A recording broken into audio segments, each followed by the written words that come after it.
Hello and welcome to the AI show brought to you by Lenovo.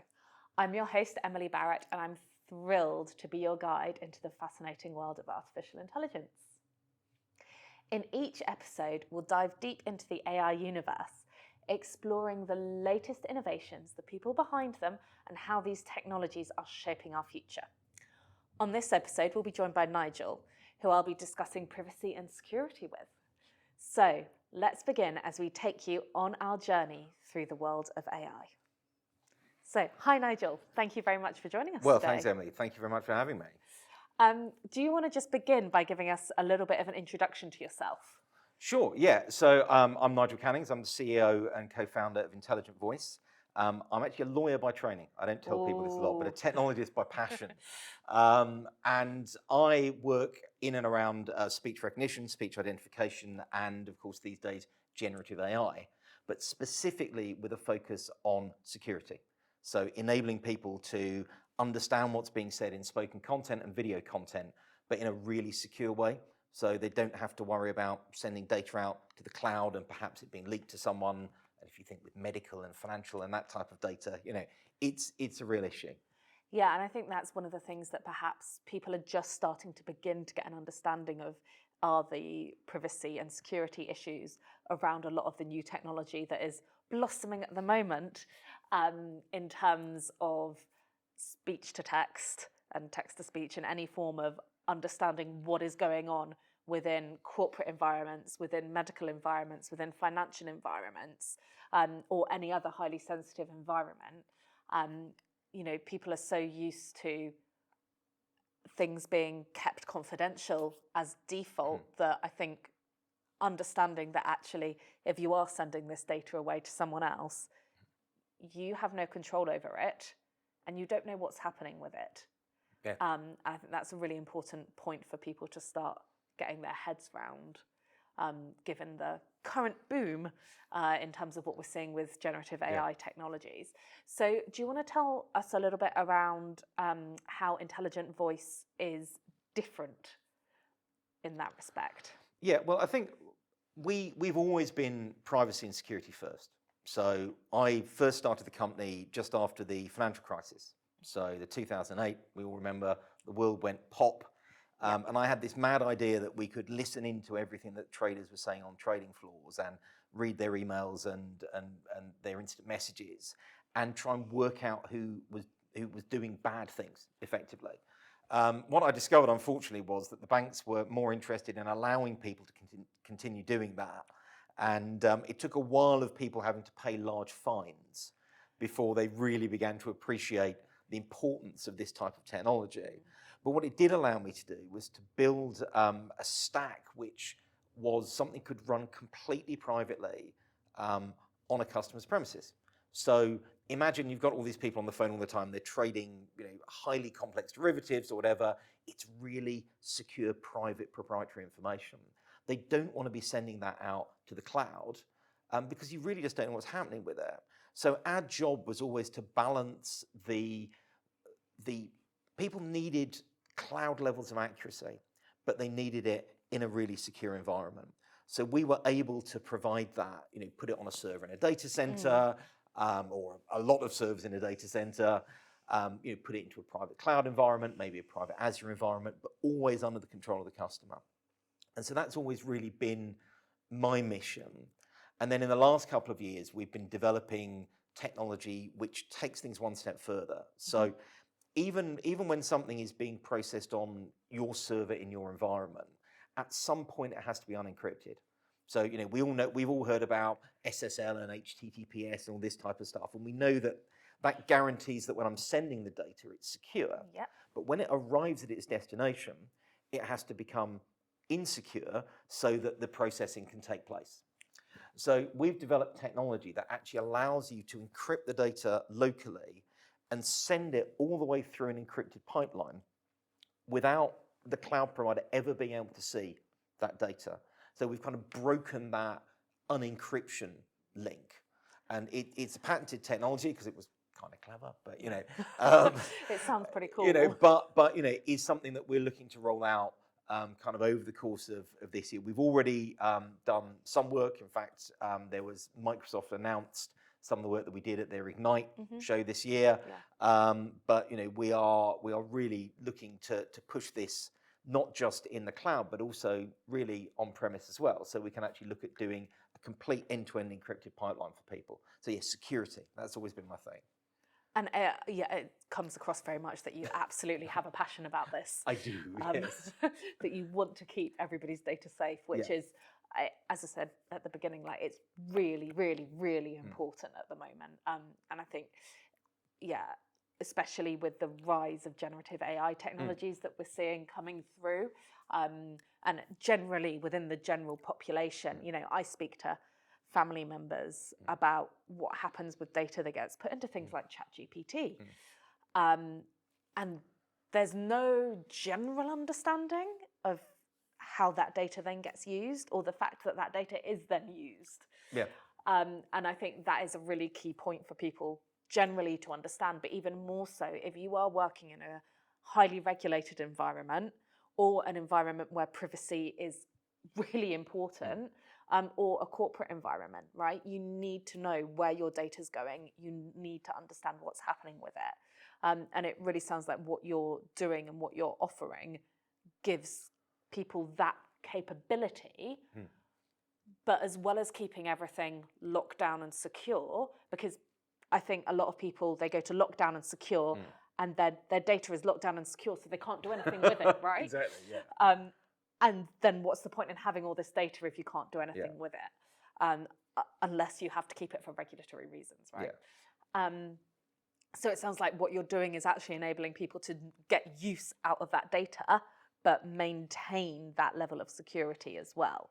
So do you want to talk a little bit about the use cases that people are carrying out to analyze that data? Sure, yeah, and maybe I'll go from the kind of historical to where we are today, because historically, a lot of the type of processing that we did was for compliance purposes. So, as I said, if you're a bank, do you think you go on a call center and they say, this call is being recorded for quality and monitoring purposes? That we did the monitoring bit. That was the thing. The idea is to make sure that people are saying the things they should be saying, they're not saying the things they shouldn't be saying. You're trying to protect vulnerable customers. So a lot of it. And it seems a grudge purchase. I mean, some of my customers may not thank me for saying this, but at the end of the day, when you're buying something for compliance, it's like, oh my goodness, do I have to really buy that? Yeah. And so our job was at that point to make things as efficient and as cost effective as possible. And it meant that we were early pioneers in the use of GPUs for speech processing. In fact, we had the first ever commercial GPU speech processing algorithm back in 2014. Oh wow! So we've been around in and around kind of GPU technology for a long time. But what we're seeing now is as people are beginning to understand the power of Gen AI, we're looking at use cases which have a much more positive spin on the same data. So say, for example, I've recorded a Teams meeting for compliance purposes. So I have a regulated user on there. I have to record it. Why not produce a summary of that I can send out to the team members? Why not have an actions list that comes out of it? Why not look at staff welfare at the same time? You can do simple things like say, well, actually, what I've noticed is that when Nigel is on the phone with this particular person in a Teams meeting, he very rarely seems to speak. And you can look elsewhere in the organisation to see if maybe there is a welfare problem or a bullying problem or something like that.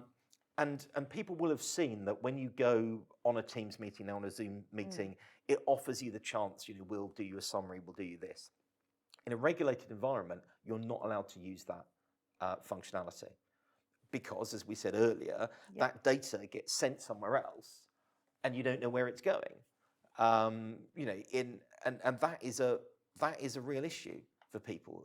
Smaller businesses, perhaps, businesses that don't come from such a regulated environment, may not have thought that their AI-generated summary from Microsoft or their AI translation from Zoom could be being sent off. Well, it's being sent off to a server somewhere, being processed somehow, and you don't know what's happening with that data.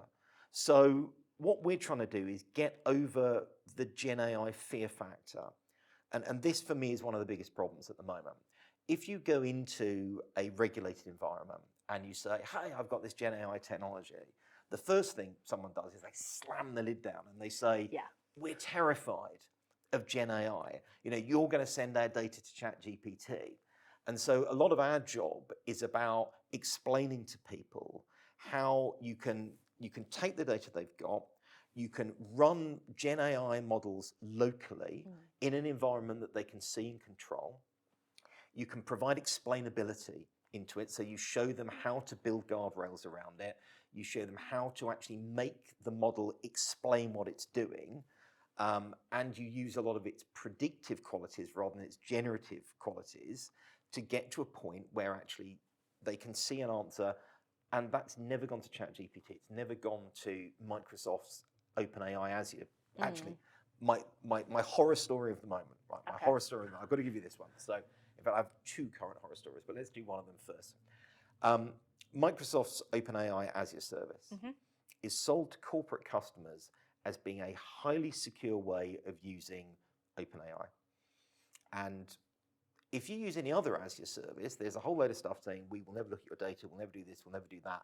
There's an exception for the Microsoft OpenAI Azure service, which basically says, we can read your data. Now, there are caveats around it, you know, it's only if we think you're abusing the service.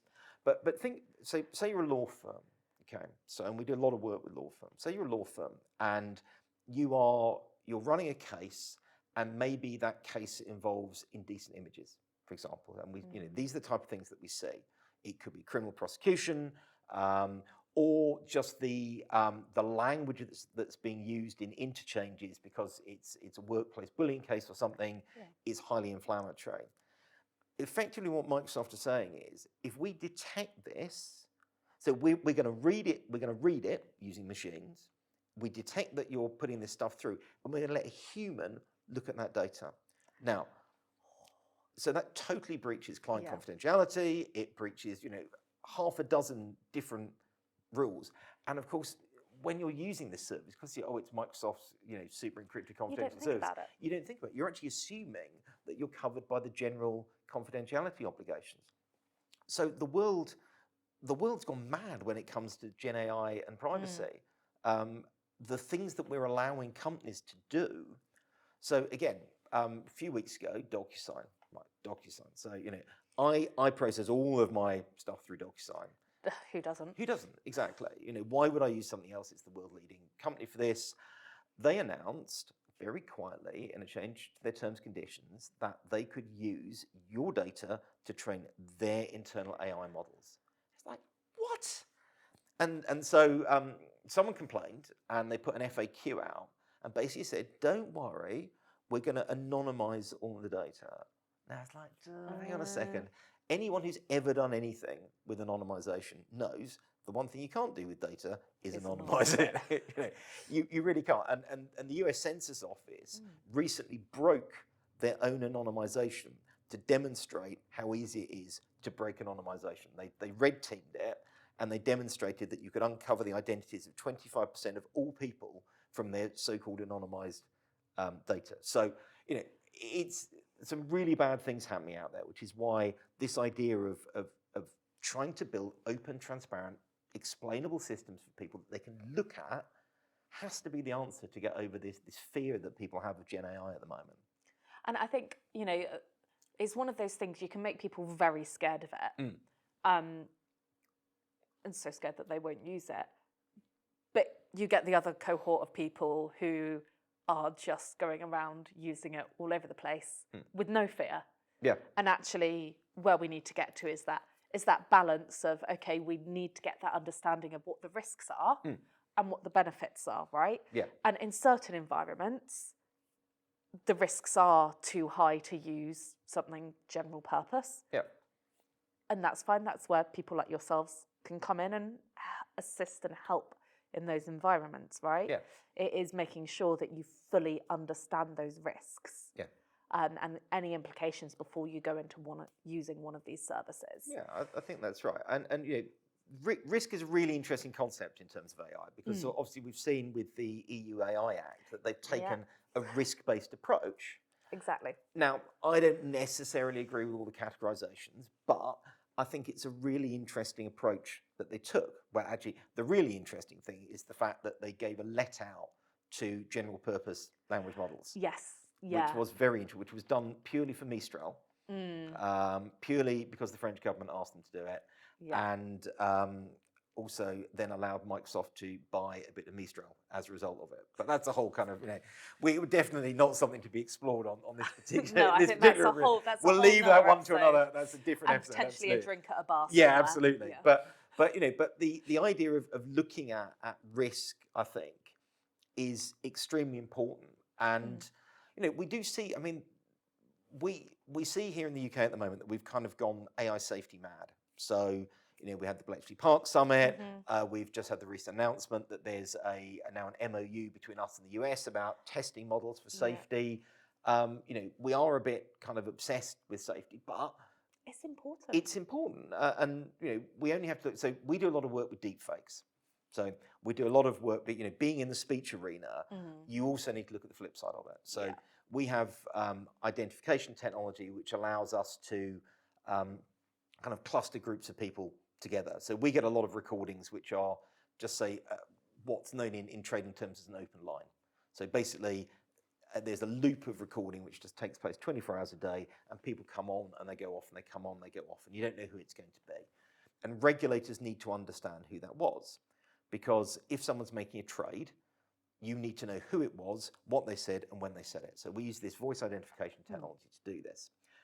One of the big fears that people have at the moment is of deep fake voices.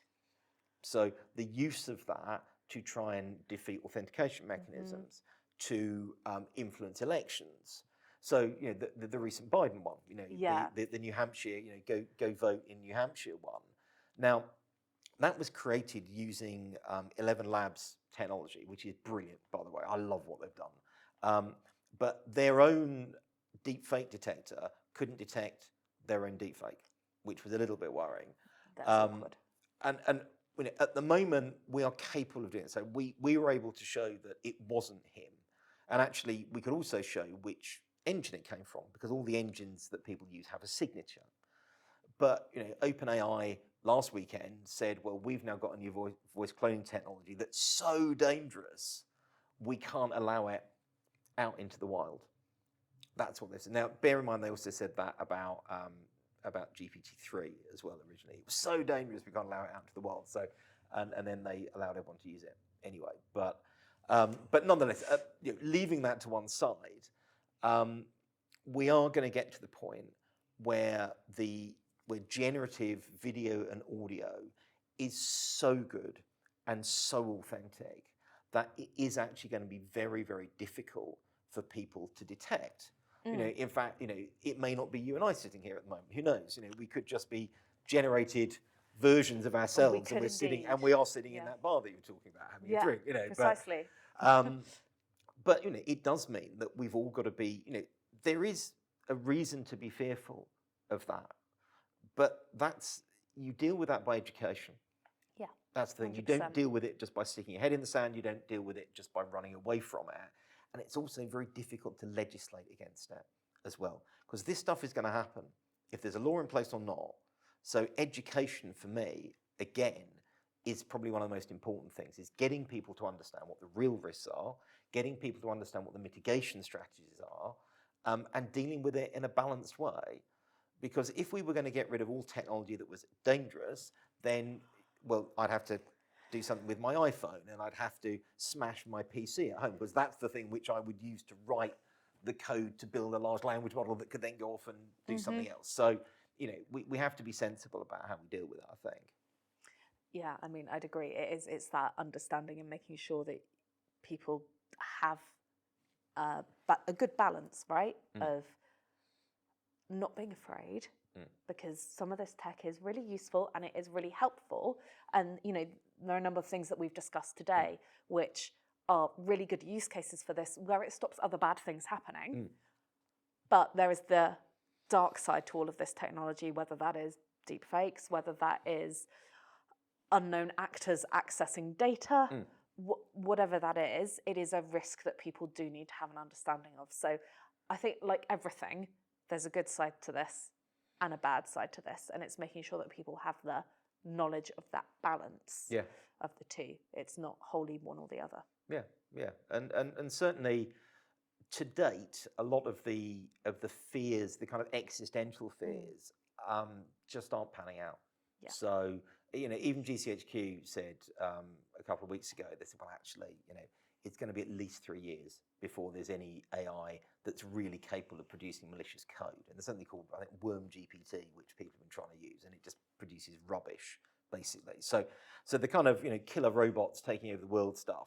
We're not there yet. We're not there. Maybe 3 years, but not at the moment. We'll revisit this in 3 years' time. And yeah. I was going to say it'll age this episode, won't it, if someone comes back and goes, "You were wrong." But as you say, it's something we have to watch. We have to keep an eye on. Yeah. But it isn't as advanced as some people. I think that's absolutely believe it right. to be. Yeah, absolutely. Yeah. So I think that's a really good note to end on here. So we'll leave you all pondering whether we are real or whether we're deep fakes. But thank you very much for joining us for this episode. We hope you've enjoyed it, and do join us again for the next episode.